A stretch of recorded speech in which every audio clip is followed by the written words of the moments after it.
الفترة اللي فاتت شفنا دعوات كتيرة جدا لمقاطعة الأفلام الهابطة اللي موجودة في السوق، لكن عديد من الفنانين قالوا لازم يبقى فيه مراقبة، لكن أهم حاجة إن احنا نعرف الحل إزاي بعد ما وضعنا إيدينا على المشكلة. الفنانة رندا البحيري كان ليها رأي، وهي قالت إن لازم يبقى فيه رقابة من جهة حكومية، ولو تكن وزارة الثقافة، ولازم يبقى فيه تقنين واختيار للموضوعات اللي بتتقدم للناس. تعالوا نكمل لقاءاتنا مع الفنانة رندا البحيري، هنشوفها هتقول لنا ايه، وهتكلمنا كمان عن آخر أخبارها الفنية وكل الجديد اللي هتقدمه خلال الفترة اللي جاية.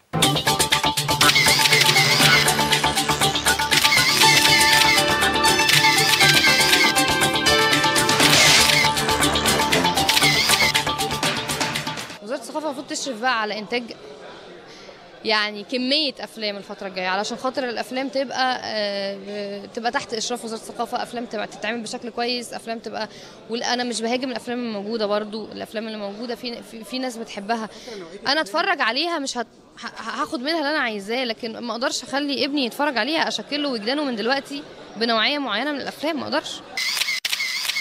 فين ملاكي اسكندريه دلوقتي تاني؟ فين سهر الليالي تاني؟ فين يعني في كميه افلام كانت بتتعمل، طبعا كانت جميله في فتره من يعني 10 15 سنه اللي فاتوا، كان في افلام حلوه قوي ما بقتش بتنتج تاني.